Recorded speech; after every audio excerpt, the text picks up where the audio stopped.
Hi everyone, I'm Katrina and I'm your resident bibliotherapist, here to prescribe some books that may help cure whatever is ailing you today. My idea for this video was inspired by the maji of the Iwasan clan, namely the healers, from Children of Blood and Bone by Tomi Adayemi, which is a West African inspired fantasy novel. It has magic, royalty and battles, and also tackles some topics such as race and oppression. So basically all of the best and most important elements. I'm so excited to be part of the Now We Rise blog tour. No, this is not sponsored. To celebrate the release of this amazing book, which came out today in Australia. I will also be doing a review of the book shortly, so you can look forward to that to hear more of my thoughts on it. But for today, I am giving the Magi Healers a bit of a bookish and less magical twist by recommending some books for your perhaps not so bookish needs. If you are suffering from insomnia, a nice, slow and dense book will help put you right to sleep.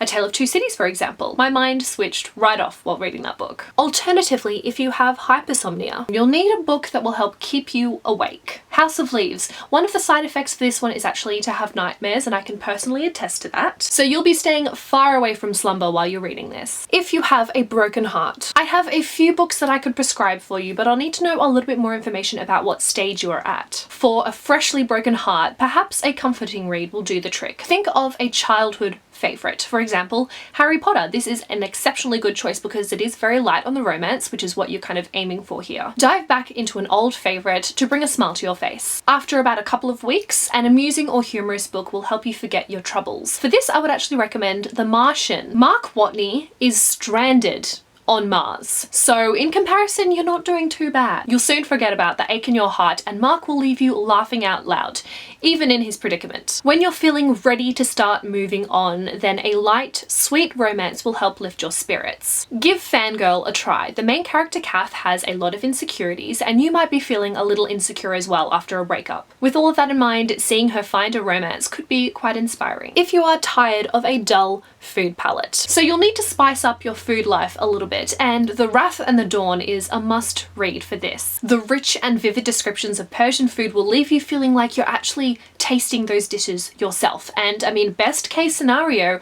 it might inspire you to go and find a recipe yourself and actually see if it tastes as if you thought it would. If you can't satiate your bloodthirst, this is a dangerous one. I urge you to seek treatment immediately if you recognize any of the symptoms. For this, I think a book about assassins will do the trick. Nevernight, for example. This is a very good one because there is a lot of blood. There are bloodbaths, both in the literal sense and in the violent sense. There's sure to be enough blood in this story to satisfy your needs. No need to go American Psycho on anybody. If you have a travel bug, again, I'm going to need to know a little bit more information. For mild cases, a road trip novel should suffice. I have practically no experience in this field, I'm afraid, so I won't be much help personally. But I will say that a colleague of mine, whose professional opinion I do trust, has mentioned that Amy and Roger's Epic Detour is a good place to start. In slightly more severe cases, The Gentleman's Guide to Vice and Virtue may be just what you need. The characters in this one go on a grand tour through Europe where there is so much to see and experience. Alas, things don't go quite according to plan for them though,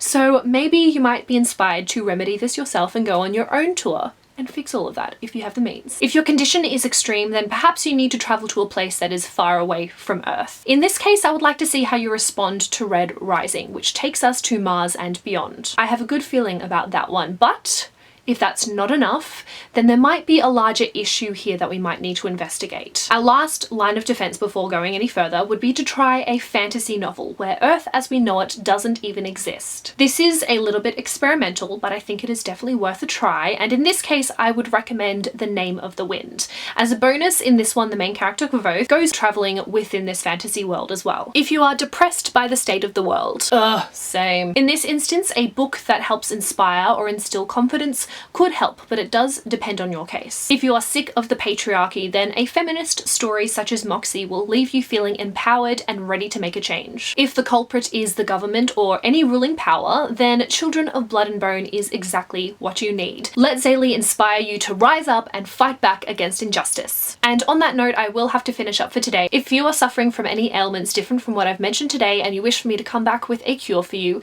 then let me know down below and I'll see what I can do. Thank you so much, Pan Macmillan Australia for sending me a copy of Children of Blood and Bone, and for also inviting me to be a part of the Now We Rise blog tour. If you'd like to learn a little bit more about the book, I've included the synopsis in the description, as well as a link to Goodreads, where I'd recommend going and taking a look if you need a little more convincing to pick it up, because the reviews there are glowing. But thank you so much for watching this video. I will see you very soon with a new one, but until then, I will talk to you in the comments. Bye!